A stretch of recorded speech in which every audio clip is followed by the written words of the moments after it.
ఈరోజు ఆదోనిలో నన్ను కౌడల్పేటకు సంబంధించిన మజీదే ఇమాం ఖాసిం ఒక మసీదుకు సంబంధించినటువంటి కమిటీ సభ్యులు వచ్చి నన్ను కలిశారు. ఆదోనిలో ఉన్నటువంటి ఈ మసీదు ఏదైతే ఉందో మజీదే ఇమాం ఖాసిం మసీద్ని గత 23 సంవత్సరాలుగా ఒక అతను చెవిటి ఇస్మాయిల్ అనే అతను ఆక్రమించుకున్నాడు. అతనికి ఏమాత్రం సంబంధం లేకుండా కూడా నాదే మొత్తం ఈ ప్రాంతం అంతా అని అక్కడ డబ్బులు వసూలు చేయడం అయితేనేమి, అక్కడ 6 షాపులు ఉన్నాయి దానికి సంబంధించిన, ఆ మసీదుకి సంబంధించిన ఆదాయం ఎవరు పెద్దవాళ్ళు ఇచ్చి ఉంటారు, కట్టి ఉంటారు.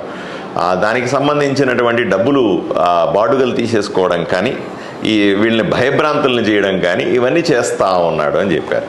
సో ఈ షాకీర్ హుసేన్ కానీ లేదా మహబూబ్ బాషా కానీ వీళ్ళు అక్కడకు మసీదుకు ప్రార్థన కోసం వచ్చేటువంటి వాళ్ళందరినీ కూడా డబ్బులు ఇచ్చేవాళ్ళు ఎవరైతే దాని దాతలు ఉంటారో వీళ్ళందరినీ కలిసి ఒక కమిటీ లాగా ఏర్పాటు చేసుకున్నారు. కొత్త కమిటీని ఫామ్ చేసుకున్నారు. అయినప్పటికీ కూడా అతను దుర్మార్గాలు చేస్తూ ఉన్నాడు, భయపెడతా ఉన్నాడు, చాలా గలీజ్గా మాట్లాడుతున్నాడు అని చెప్తున్నారు. ఇతని మీద 3 టౌన్ పోలీస్ స్టేషన్లో ఒక కంప్లైంట్ కూడా చేసి ఫిబ్రవరి 8వ తారీఖున 2025 ఈ సంవత్సరంలో ఫిబ్రవరిలోనూ ఒక ఎఫ్ఐఆర్ కూడా ఫైల్ అయ్యి ఉంది చెవిటి ఇస్మాయిల్ అనే పేరు మీద, వీళ్ళని కాపాడమని చెప్పి. మళ్ళీ అతను వచ్చి మమ్మల్ని మా మసీదుని ఇబ్బంది పెట్టే ప్రయత్నం చేస్తూ ఉన్నాడు. రక్షణ కావాలని నన్ను కలుగుతాను. ఒకటి మాత్రం చెప్తాను, ఆదోనిలో ఎవడైనా సరే నేను గూండా రౌడీ అని ఎవడన్నా బెదిరించాలని చూస్తే వాడికి నూకలు చెల్లినట్టే, ఏం మొహమాట పడేది ఏం లేదు. చట్టబద్ధంగా ఎవరంటే వాళ్ళు ఆ పని చేసుకోవాలి.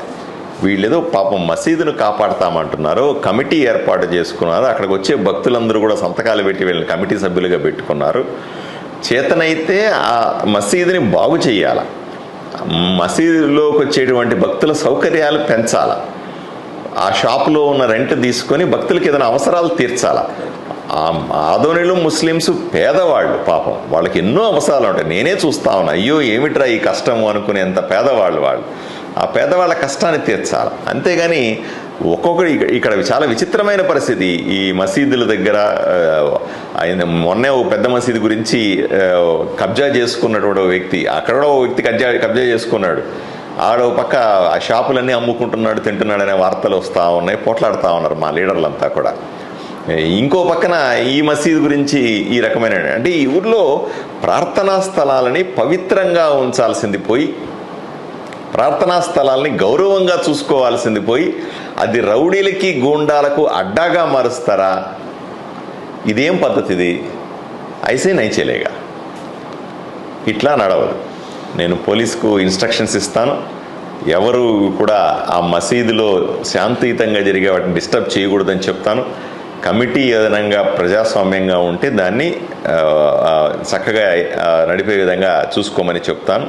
వీళ్ళకు పూర్తి రక్షణ ఇవ్వమని పోలీసులకి ఇన్స్ట్రక్షన్స్ ఇస్తా ఉన్నాను.